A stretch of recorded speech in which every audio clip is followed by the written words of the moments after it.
अपने सभी प्रिय मित्रों का अध्यात्म विश्व विज्ञान यूट्यूब चैनल पर स्वागत करते हुए अत्यंत प्रसन्नता और अत्यंत हर्ष हो रहा है।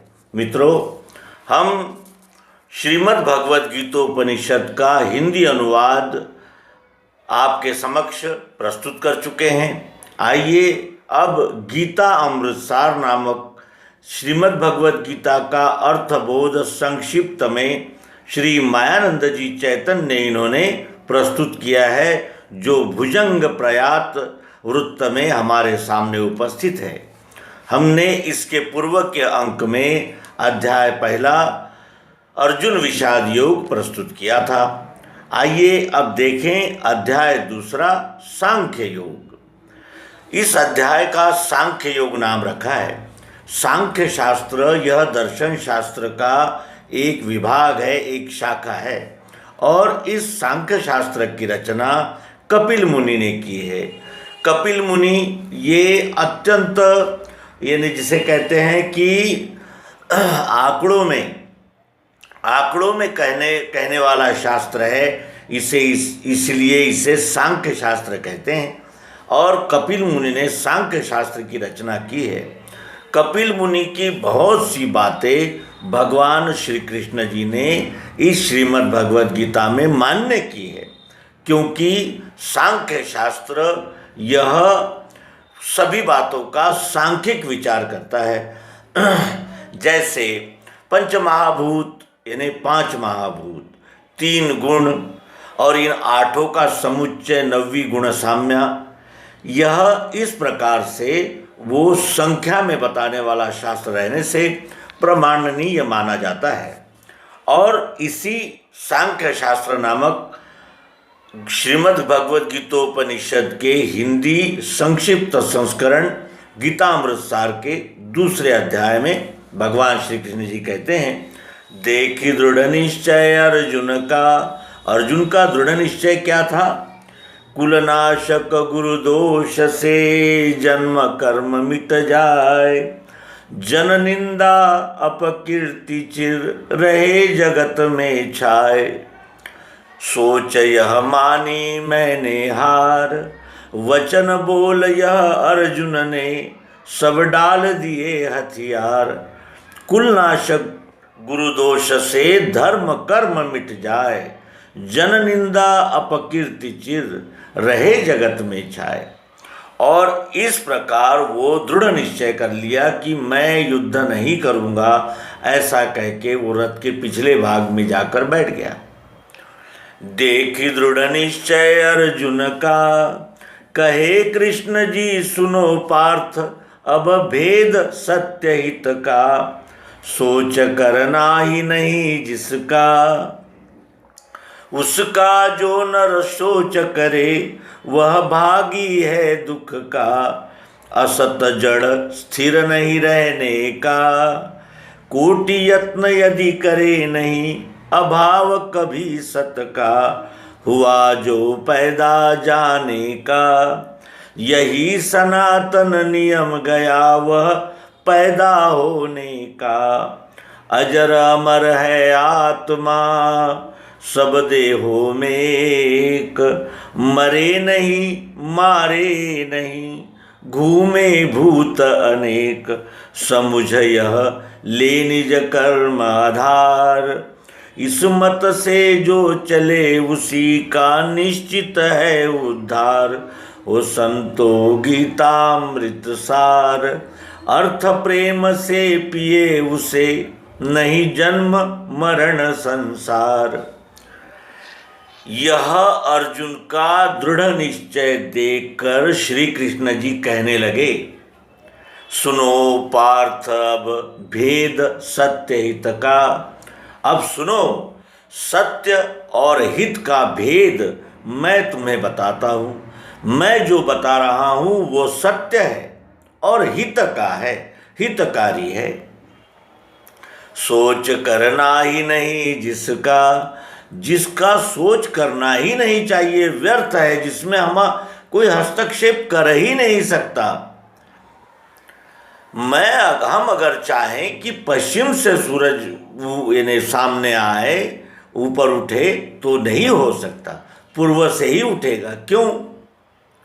क्योंकि वो प्राकृतिक है, नैसर्गिक है, और इसलिए उसमें हम कुछ कर नहीं सकते, उसमें फेरबदल हो नहीं सकता। और ऐसी बातों का सोच करना ही नहीं जिसका सोच करना ही नहीं चाहिए, उसका जो नर सोच करे वह भागी है दुख का। जिसका सोच करना ही नहीं चाहिए, उसका जो नर सोच करता है वो दुख का भागी होना ही है। क्या ये ऋतुचक्र हमारे आदेश से चल रहा है? ये सूरज चंद्र अपनी अपनी कक्षा में जो परिभ्रमण कर रहे हैं, परिक्रमा कर रहे हैं, क्या ये हमारे आदेश से कर रहे हैं? सर्दी गर्मी ये हमारे आदेश से हो रहा है। ज्वार भाटा जो समुद्र में आता है, ज्वार भाटा, ये क्या हमारे आदेश से हो रहा है?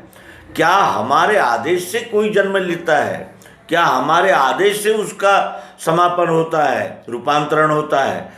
क्या कोई किसी को जवान बना सकता है? कोई किसी को बूढ़ा बना सकता है? कोई कुछ नहीं कर सकता। इसीलिए भगवान श्री कृष्ण जी कहते हैं कि सोच करना ही नहीं जिसका सोच करना ही नहीं चाहिए, उसका जो नर सोच करे वह भागी है दुख का। क्योंकि उसे असफलता ही मिलेगी, वो दुख का ही भागी है। क्योंकि जिसका सोच करना ही नहीं, उसका सोच जो कर रहा है वो दुख का भागी होना ही होना है उसने। असत जड़ स्थिर नहीं रहने का। ये असत जड़ का अर्थ होता है स्थूल, असत का अर्थ होता है सतत रूपांतरण होने वाला। बचपन में ही हम ही थे, लेकिन ऐसा चेहरा नहीं था हमारा, चश्मा नहीं था तब हम छोटे से यानी बहुत आकार में छोटे थे। और हम ही तो है जो आज बुजुर्ग बन के यहाँ चश्मा पहन के बैठे हुए हैं। कल हमें लोग बेटा बेटा कहते थे, आज अब हमें लोग बाबूजी कहते हैं, पिताजी कहते हैं, चाचा जी कहते हैं, बड़े भाई कहते हैं। हम ही तो है, हम तो नहीं बदले, हम वही है, केवल रूपांतरण हुआ है। अब कुछ दिनों के बाद में ये शरीर का रूपांतरण हो जाएगा, तो क्या हम नहीं रहेंगे? क्योंकि शरीर ये हमने धारण किया हुआ शरीर है। हम वास्तविक में लिंग देह है, और हम लिंग देह भी है, लेकिन अगर उस लिंग देह के विषय में हमने तत्वदर्शी सद्गुरु तत्ववेत्ताओं से जान लिया, तो हम उस लिंग देह को धारण जिसने किया है आत्म रूप ने, वही है हम। यानी देखो, जैसे एक ही वस्तु अनेक रूपों में दर्शित होती है, वही विश्वरूप परमात्मा जो अक्षर रूप से गर्भ देता है इस प्रकृति में, और प्रकृति फिर उसे व्यक्त कर देती है। फिर प्रकृति से वो अव्यक्त हो जाता है, अव्यक्त होता है, और पुरुषोत्तम परमात्मा विश्वरूप में वो जमा हो जाता है। अब विश्वरूप परमात्मा भी उसको अपने में ही रखते हैं। इसका आशय क्या है कि जैसे बीज बोने से बीज का रक्षण होता है, वैसे ही वो जीव भाव अपना जब तक नहीं छोड़ता, वो जीव तब तक उसे अन्य योनि में प्रवेश देता ही रहता है, और फिर वो जन्म लेता है। और जन्म लेने का मूल कारण क्या है? हमारी वासनाएं, महत्वाकांक्षाएं, हमारा स्वभाव, हमारे गुणधर्म, यही हमें पुनः जन्म देंगे, यानी पुनः शरीर धारण करने के लिए बाध्य करेंगे। तो इस तरह ये असत है। असत का अर्थ होता है सतत रूपांतरण होने वाला। अभी यानी सर्दी के दिन है, तो अभी हमें ब्लैंकेट की आवश्यकता होती है। जब गर्मी के दिन होते हैं तो कूलर की आवश्यकता होती है। यानी ये सारा सतत रूपांतरण होने वाला रहने से इसे वेदांतियों ने असत कहा, और यहाँ भी असत ही कहते हैं। क्यों? उनका असत है कि वो कहते हैं कि ये ब्रह्म यानी ब्रह्म सत्य है, ये जगत जो दिख रहा है ये मिथ्या है, वो मिथ्या कहते हैं। लेकिन भगवान श्री कृष्ण जी कहते हैं कि ये मिथ्या नहीं है, सतत रूपांतरणकारी है।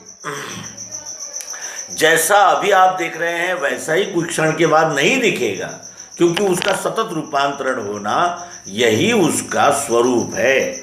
अपने स्वभाव को छोड़कर वस्तु रह नहीं सकती। और इस जगत की प्रत्येक वस्तु का स्वभाव है कि वो सतत रूपांतरण होती ही रहती है।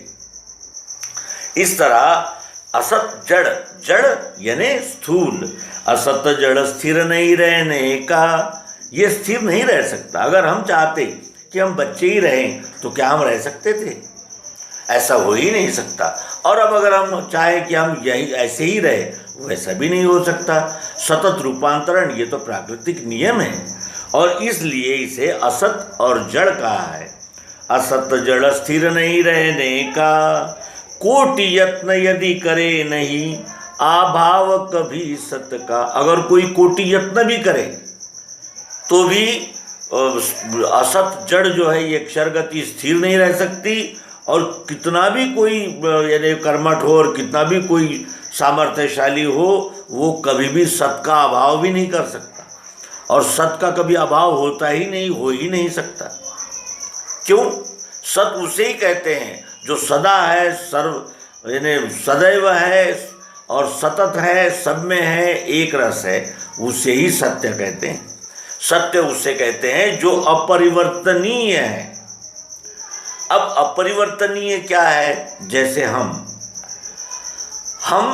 थे यानी अस्तित्व है, भातित्व यानी हम दिखते थे, दिखते हैं, और कैसे? तो प्रियत्व रूप से। उस समय हम अपने पिताजी के प्रिय पुत्र के रूप में प्रिय थे, तो अभी हम अपने पुत्रों को पिता के रूप में प्रिय है। वो प्रियत्व कहीं जा ही नहीं रहा है, वो सतत रूपांतरण उसका यानी बाह्य रूपांतरण जारी रहते हुए भी जो है वो अस्थि भांति प्रियत्व रूप आत्मा न आता है न जाता है, वो केवल क्षरगति के रूपांतरण का साक्षी है। इस प्रकार भगवान श्री कृष्ण जी उसे बोध देते हैं कि असत जड़ स्थिर नहीं रहने का, ये क्षरगति स्थिर नहीं रहती, और जो अक्षर है, अक्षर जो स्थिति है वो कैसी है? सर्व में सर्व समय उपस्थित, कोटि यत्न यदि करे नहीं, अभाव कभी सत का। सत का कभी अभाव नहीं होता। हुआ जो पैदा जाने का, जो निर्माण होता है, जो बनता है वो बिगड़ता है, ये नियम है प्रकृति का। जो बनता है वो बिगड़ता है, जो बिगड़ता है वो पुनः जन्म लेता है। जैसे हमने एक बीज को बो दिया, वो बीज उगा, फिर वो पेड़ बना, फिर फल आए, फलों में बीज थे, फिर वो बीज बन गया, फिर उस बीज को हम बोएंगे तो फिर वृक्ष तैयार होगा। तो ये जो बाह्य रूपांतरण हो रहा है वो सतत गति क्षरभाव है, और जो उसमें जिस सत का कभी अभाव नहीं होता, उस प्रियत्व का कभी अभाव होता ही नहीं। ये भले ही इसके कितने भी आकार बदल जाएं, लेकिन मिठास आकार कितने भी बदलने पर रहती ही है, और मिठास है इसीलिए आकार है। आकार और मिठास अलग अलग नहीं है, इसके आकार बदल जाएंगे, इसीलिए इसे जड़ कहा है, असत कहा है, क्योंकि इसके आकार बदलेंगे। क्या इसकी मिठास बदल जाएगी? एक कण भी है तो मिठास उसमें रहेगी, बगैर मिठास का आकार नहीं हो सकता, और बगैर आकार की मिठास नहीं हो सकती। और दोनों का लय नाम कहते ही इन दोनों भावों का लय इसमें हो जाता है। यानी वस्तु प्रथम है, वस्तु का जो अक्षर भाव है वो मिठास है, और वस्तु का अक्षर भाव जो है वो ये रूप है। इसमें रूप, रस, गंध, स्पर्श और शब्द, सतोगुण, रजोगुण, तमोगुण, ये अष्टधा सतत रूपांतरण होने वाला भाव क्षर भाव है। हुआ जो पैदा जाने का, जो आकार धारण करेगा उसका तो आकार बदलना ही है, सतत रूपांतरण ये क्षरगति है। हुआ जो पैदा जाने का, जो पैदा होगा वो जाएगा, और जो यही सनातन नियम गया वह पैदा होने का। और ये सनातन नियम है कि जो जाता है वो फिर आता है, फिर पैदा होता है।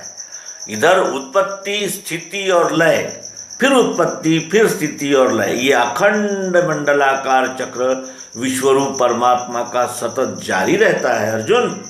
इसीलिए हुआ जो पैदा जाने का, यही सनातन नियम गया वह पैदा होने का। अजर अमर है आत्मा सब देहों में एक, वो अस्तित्व भातित्व प्रियत्व आत्मा सब देहों में है और एक ही है। इसमें भी प्रियत्व है तो इसमें भी प्रियत्व है, इसमें भी प्रियत्व है, इसमें भी प्रियत्व है, इसमें प्रियत्व है, इसमें प्रियत्व है, इसमें है, चारों ओर प्रियत्व। चाहे वो कितने आकार प्रकार बदले, लेकिन उसके प्रियत्व में खंडन होता ही नहीं, प्रियत्व अखंड बना ही रहता है। इस प्रकार वो आत्मा, वो अक्षर भाव चाहत जरूरत प्रियत्व मिठास अस्तित्व कभी समाप्त नहीं होता, और उसी मिठास ने तो ये सारे आकार धारण किए हैं। जैसे यही शक्कर से पेड़ा लड्डू खीर बर्फी ये सारे व्यंजन बनेंगे है।